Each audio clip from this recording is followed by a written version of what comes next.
We are Steve and Jill. Together, we've been buying and reselling land since the 90s. Our data-centric approach leaves our buyers asking, how can you sell it so cheap?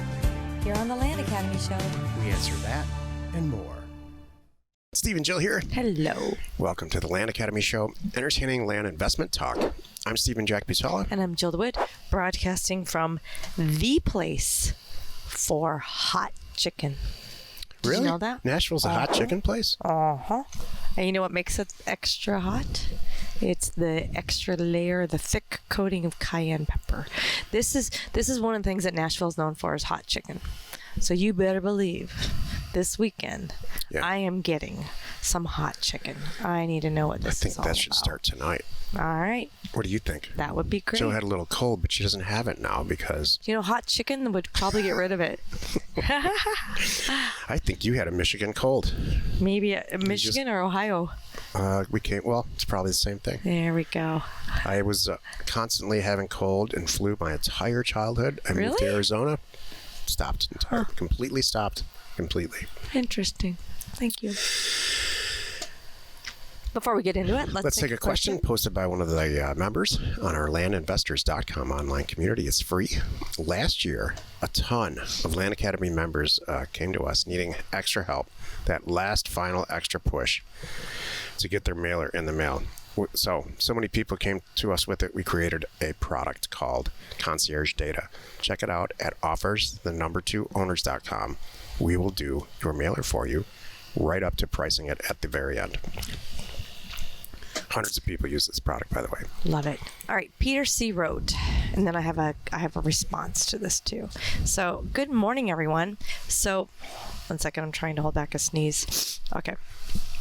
So we have a good deal with a signed purchase agreement that we just applied to get deal funding this morning. So a timing question. Do you guys wait to set things up with the title company until after you've confirmed that you have funding for your deal, or do you go ahead and set things up with the title company immediately? So Kevin, our moderator, wrote in here, if you rush to the title company, you'll need to get another purchase agreement signed when you get your funding partner lined up. I like to get the verbal agreement with the seller and then get the funding partner on board. Then I have a PA, the purchase agreement, with the funding partner as buyer signed by the seller. Most funding partners will prefer I hold title in their name. Then I send it to the title company with all the contact information. I can do that in 2 to 3 days. You know, honestly, personally, I like when they already have it in title. I think that makes me happy. And if you, on your purchase agreement, have a version of an assignees or something like that, then you don't have to worry about it. Then I can come in as the assignee, as the funder. I completely agree with you. Thanks. I don't necessarily agree with Kevin's way, although Kevin is very, very successful. He's a moderator. Mm-hmm. We know Kevin really well, and he's always in Discord all over the place. What Kevin's way doesn't accomplish is immediacy. So you want to tell the seller, yep, I'm opening escrow. Here's the escrow number. We are going to move forward with this transaction, and please wait to hear from Sally Smith, the escrow agent. Mm-hmm. She should be calling you today. And it's much easier to do this. If you have an escrow agent you've done a bunch of deals with, they're going to say, oh yeah, that's Jill's deal again. Mm-hmm. She does this all the time, and it's going to be fine. Mm-hmm. Great question. And you can do it either way. Mm-hmm. But purchase agreements to us investors are teetering on insignificant, although you probably should have one. But if you, in the rest of the world, the real estate world, purchase agreements are this golden thing that everybody coddles, because they're so set up to force you to do a transaction once you sign it. That's just not the way we do it as investors. A real estate agent purchase agreement is 1/4 of an inch thick. Ours is a single piece of paper. Oh no, that's funny. So if you come to us as a real estate agent, this is a great, because this is ties into the show. Making land transactions too difficult. Why don't you start the show and tie Today's it in? topic, making land transactions too difficult. This is the meat of the show. Brilliant. A purchase agreement needs to be 1 page to buy and sell a piece of real estate, not 1/4 of an inch. Well, Jack, how did they become 1/4 of an inch? A bunch of lawyers got involved at the state level because case after case of lawsuits and upon lawsuits for certain things made a contract like lead-based paint. 1/4 of an inch thick. The vast majority of the stuff doesn't apply. There's all kinds of financing contingencies. Doesn't apply to us. We don't get financing. So that's one great beginning example of making stuff too hard. What the show's really about, in my opinion, is relatively intelligent people who maybe have a little dash of OCD or some related mental problem. I know about this because, you know, I may or may not be one of those people. Can make things too difficult. I'm going to tell a very quick story about how I got into the land business, and it's this very exact reason. When I got out of school, I was a commercial real estate agent, full commission commercial real estate agent, and I decided to specialize because nobody was doing it in long-term care facilities like nursing homes and assisted living facilities, and I ended up being a great decision. I made a ton of money and learned a lot, and ultimately graduated myself from some of the most complicated real estate transactions there ever was, like buying and selling a post-acute hospital, to some of the simplest real estate transactions there ever was, buying and selling land with one agreement. There's me, the buyer, there's the seller, there's a purchase agreement, and there's the title company. There's no financing, there's no real estate agents, there's no lender, there's no inspector. You take out all of that stuff, and that came out of me. Buying and selling a post-acute hospital takes a year. You've got to get the federal government's approval, the state approval. There's all kinds of payors, and on and on and on and on. So this topic is near and dear to my heart because look, the simplest answer is almost always the right answer. And so we were talking on the advanced call a couple of days ago about a specific transaction that a person was doing, and they wanted to get everybody else's opinion. And he had a great solution. And I was happy with that. I'm like, wow, that's Brilliant. a fantastic way to do this deal. Right. And there are a few other people that piped in and said, well, have you considered doing this? So everybody's agreed. The sellers agreed. The price is great. He's shared the spread with us. It's a easy 6-digit profit margin deal for him. Right. The seller's happy. He had a few contingencies. And then other people in the group piped in and started saying, well, have you considered doing it this way? Have you considered doing it this way? Right. And to which I kind of just turned the mic off and said, to Jill, I don't get it. Yeah. Like, why are we complicating this? That was the whole point. Everybody was adding layers upon layers of extra work. I'm like, why are they doing it? So I thought about this before this show. I said, why You actually planned?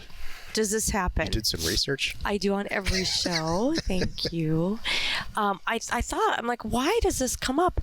And I was thinking, two things. One is that you reminded me it's just their personality. And two is, this is my other thing. I think this is more prevalent, that they're just used to doing houses or something like that. And there's just, or that's all they know. That's all they know. Maybe they've never even bought and sold a house like as an investor, but they've done it for themselves, and they know if I don't sit down and take an hour to sign, then that's not right. What do you mean it's one page? So the point of it is, for me today, is I err on the other side. I try hard to take things out. I try hard when I talk to my sellers to not complicate things. I tell them whatever it is, I'm going to take care of it. We don't need to, and if you have any questions, let me know. And any forms that you get, you don't understand, call me. And when they do call me and go, why am I doing What's that? this lead-based paint? Right? Or why am I saying, like, I know, trust me, it doesn't make any sense either. This particular agent wants to include the COVID clause that you and I are signing, that we're not going to sue anybody over COVID. Never mind, you and I are never going to meet. And you and I are not going to stand on the property at the same time and be within 6 feet of each other too. But we need both sign the COVID thing. They're like, okay, got it. Just little things like that. It's just, it angers me a little bit that people don't take a step back and really look at the big picture and only do what is necessary. And just some people like to throw, maybe it's two, I have a third reason. Maybe they just want to feel more important. Maybe the bigger the stack and the more that's going on, they just feel like they accomplished a bunch of stuff. I don't know. Oh, that's true. Okay. Let's take a few steps even further back. Why can something so easy be so profitable? People get hung up on that.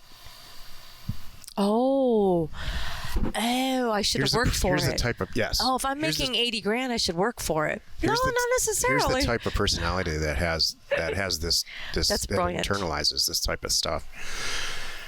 Software engineers might work 2 years on one portion of a new app or software that comes out, and get paid for it. Hopefully, Oh, this takes 3 weeks, and to make that much money, and all you did was sign your name a few times and chose the right escrow agent, and sent the right mailer out. noted. So something that's this profitable should be harder, and so people subconsciously make it harder. That makes a lot of sense. I can see that.